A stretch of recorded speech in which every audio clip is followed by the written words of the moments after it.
next morning. They woke up. They had to woke up because of the alarm.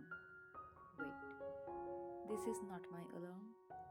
When he looked at the lady peacefully sleeping beside him, she was completely unbothered by the loud, irritating alarm tone.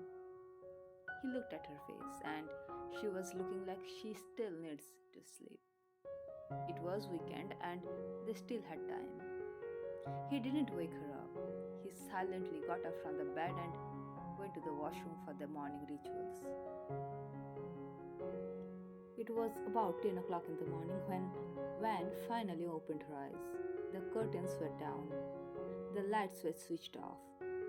Hopefully, the night lamp was on. She managed to find her phone under the dim light and her eyes almost popped out from the socket. It was 10 o'clock in the morning and she was in Tehang's apartment. She remembered how she let her first night after being married get wasted. She got up from the bed and her body ached. Maybe I'm not used to with this super comfortable bed. She thought her whole body was aching, maybe because of the comfortable bed or the air conditioner. Stretching her hands freely, she headed towards the washroom. You can cook? When asserted as she saw Tay in the kitchen in front of the gas oven. No, they glanced at her. Good morning, wifey. Morning. One stretched her arms. Pancake. One's tummy growled as they poured the pancake batter on the butter coated pan and it sizzled. You could wake me up. I should do this household chores. After all, I'm the wife. They frowned.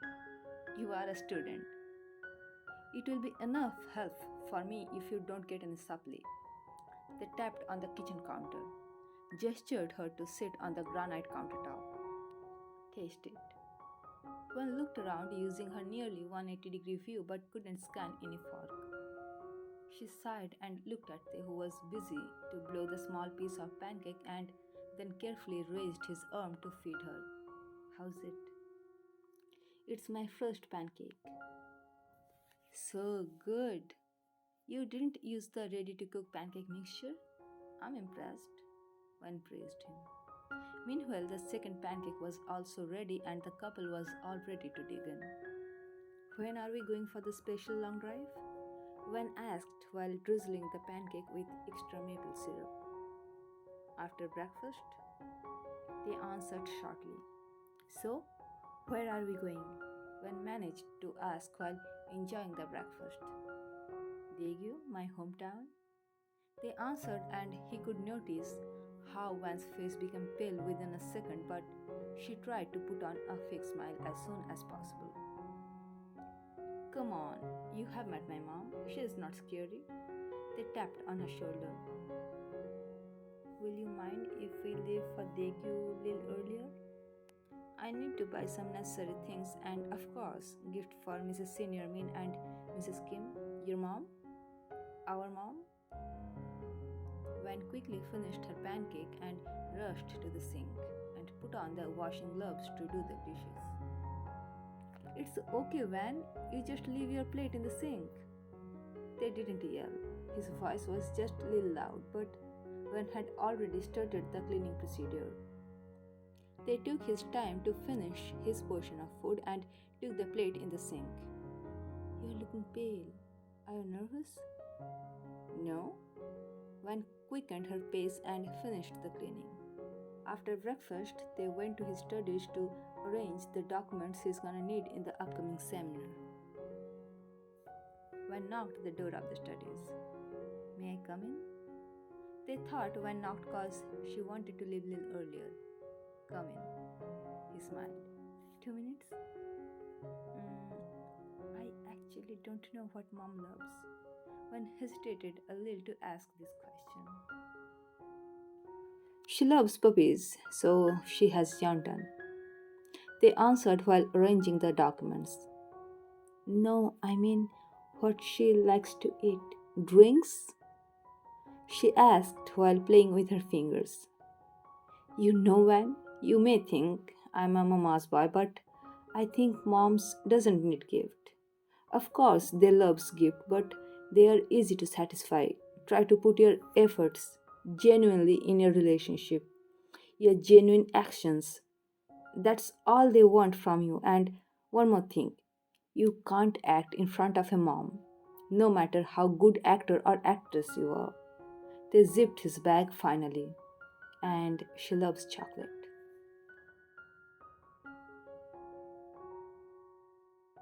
When was waiting for Tay at the living area, Tay's words made her little nervous. He assured me that he would give us the time, the opportunity. What if I look clumsy? What would I say to Mrs. Min when she would know that I have married to Tay? I haven't graduated yet, I got married. What if she got to know that I have had a special conversation with Mr. Lee in Young Yopa's house? One's never ending saga of overthinking was interrupted by Tay. Let's go. He cleared his throat. Stop, stop, stop, stop, stop. Not this way, please. Breaking the silence when exclaimed. They flinched at his sudden reaction. Let me find a parking spot first. They stopped the car after parking it. You have pretty 2 hours. Guess it would be enough? More than enough. Hey, I just wanted to ask you if your mind's allergic to flower? When looked at they with hope of a no. No, except Dad, nobody gave her flowers. I guess she will be happy.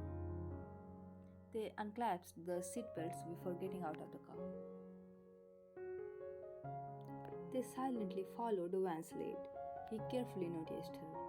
One was looking at the products consciously. I guess she's conscious. The way she is checking the price tag, I think money is the matter. They took his wallet from the back pocket of the jeans he was wearing and took out the black card. Van? I'm almost done. Van answered back there as she thought he must be getting bored or impatient. Does he know that I was born and brought up in there too? Van hurried up as she was also very excited to go back to the place where she spent her childhood. Soon she completed her shopping and they made it to the counter. When did she buy so many things? His curious mind was interrupted as he saw her to pay for the goods she just bought. After all, he was her husband and she was merely a med student. Obviously, the black card holder was pissed off, but the whole thing was completely unnoticed by Van. Van headed to the flower shop. They help me? The husband's ego was hurt. His mind decided to refuse her to help. He didn't say anything, just shrugged his shoulders as Van looked for help. We will take this one. We? It's you, Van. You decided. I didn't. You didn't let me to pay for you. They silently gritted his teeth while Van was busy to pay for the bouquet.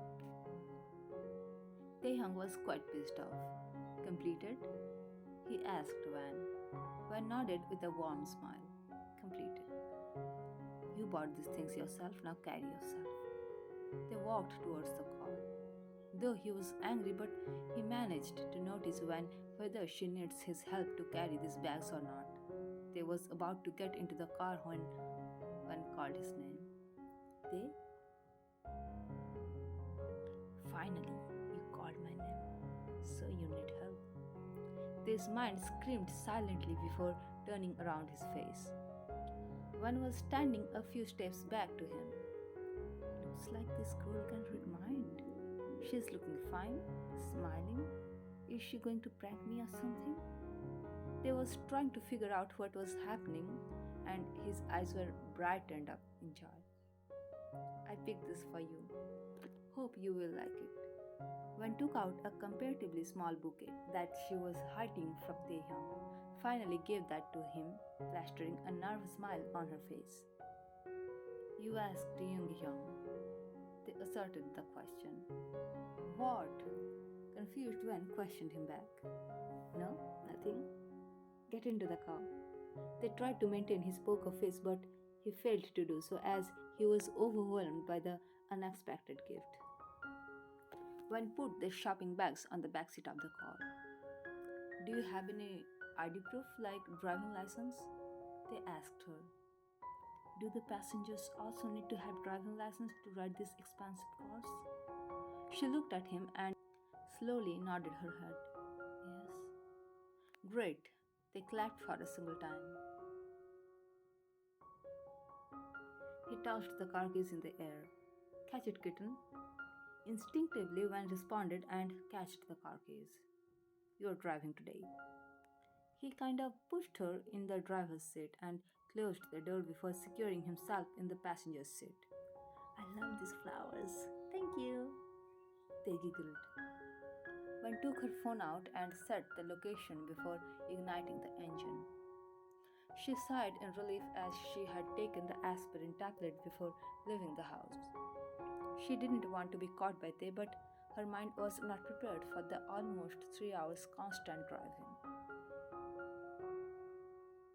After almost 2.5 hours of continuous driving, when Van actually became a little confused, she slowed down the car. I don't know the. They, who had been cherishing the flower bouquet, finally cleared his throat. I have set the location in my phone. Just follow the navigation. He replaced the phone. Would you mind if I click a selfie in your phone? Do whatever you wanna do. One sighed and continued driving. And finally, after almost 3.5 hours, they finally dictated her, stop. One stopped the car in front of the house. Mom doesn't know that we're coming. I hope she would be surprised seeing us. They chuckled and took the bags from the back seat. Follow me. They used the spare key to unlock the door. It's weekend and almost late in evening. Strange. He dialed his mom's number. Mrs. Kim. 여보세요. They. It's late in evening. It's weekend. Where are you? Are you in your office? Mrs. Kim. Yantan is playing with the cat of Mrs. Min. What can I do? Their heart melted as he heard the reason. Take your time, Mom. Don't forget to call me. I will go there to pick you. He looked at exhausted Wen, who was gradually making her way to the kitchen. Wen, stop. They disconnected the call and walked towards her. Wen flinched and stopped at her position. Are you angry cause I told you to drive? They looked at her eyes. No. Wen's answer was short and simple. Just tired. Wanna rest for some time? Mom is in Min's place with Yantan. Let me show you my room. They grabbed her wrist to take her into his room, but Wen resisted a little. Let's wait for Oma. I was thinking to cook something for dinner so that for tonight we will order. And that's final. You are tired and I don't know how to cook. Let's wait for her at the couch. Netflix? They suggested. Cool, but don't let me sleep. One's eyes were all set to surrender. Resting her head on the couch, she looked at them and closed her eyes. One opened her eyes as they released her hands. The cold air suddenly made her flinched. She opened her tired eyes. She saw they heading towards the main door. Her heart started pounding. She stood up tiredly. She was nervous. She was happy, but she was too tired. Maybe I handled the steering after a long time. She had no idea how much pale she was looking. The evidence of fatigue was prominent in her face. They opened the door. Wow, you are looking so cute. I missed you so much, my baby. You missed me? They spread his arms and the Pomeranian literally jumped into his arms. Mrs. Kim was standing just behind Yantan. Happy smile was plastered on her face. Oma? Mrs. Kim's smile was faded as she looked at Van. No, she knew that they and Van had come to the house. She was aware of the fact. She was happy because of their presence, but As she looked at her face, she frowned. They was busy with Yonta. Oma, I thought you would like it. When gave her the flower. They noticed the sudden change in Mrs. Kim's expression. Mom, are you not happy? I wish I could be happy for you. Mrs. Kim's answer was too harsh to hurt Van. She didn't utter a single word, just took a few steps back for no reason. Mom? They definitely wanted an explanation from Mrs. Kim. Why did you sign the paper when you knew that this careless spine is your spouse? Mrs. Kim's sharp words literally made her fringed. Mom, no. They interrupted as he wanted to stop Mrs. Kim. Wait, what? You called me careless spine? I don't think I am. They tried to protest as he realized that Mrs. Kim just called him careless. On the other side, Van didn't utter a single word. She was too tired to argue. Standing like a stupid, she was trying to form an answer for the question Mrs. Kim just asked her. Why did you sign the paper when the man you are married to doesn't know how to take care of his sick wife? You are a doctor, Te, and I'm just a regular lawyer. But you are a doctor, Te, and I'm just a regular lawyer. But I can say she is not feeling well. I didn't expect this from you, Te. Mrs. Kim guessed Van might be collapsing any time. Don't dare to argue with me. Take her to your room. They nodded. Cutie, Appa needs to take care of your mom. She is sick. Be a good boy. They freed Yantan from his arms. They guessed Van wasn't okay, but the way she was shopping and didn't protest when he told her to drive, he thought he might be overthinking. He was shocked yet happy seeing his mom concerned for Van, but at the same time he was jealous because his mom was concerned about Van. I'm okay, just tired a little. Van tried to defend herself, and just at the moment, she felt her body colliding against a black, cold, leather textured something. It was Tay, wearing a jacket. Your mom is here. Van gritted under her breath, but that didn't cause any change in Tay's grip on her. He didn't grip her tighter. He was gentle enough as he was aware of the fact that Van was in pain. They took her into the room where he used to stay when he got holidays. He laid her on the bed. It was clean but definitely smaller than his bed at Seoul, but spacious enough for two of them. One's eyes were closed. She pushed herself with all the remaining energy. I'm sorry. I know I should cherish your childhood memories in a better way, but shh. They hushed her. Shh. They hushed her. Close your eyes and rest. Is it love, they? One murmured. Yes, it is. They answered while kissing her hairs. It's beautiful. It feels so comfortable. One wrapped her arms around his body, placing her head on his lap. She whispered, It's comfortable, but still new to me. Can we stay like this for some time? They hummed and kept kissing her.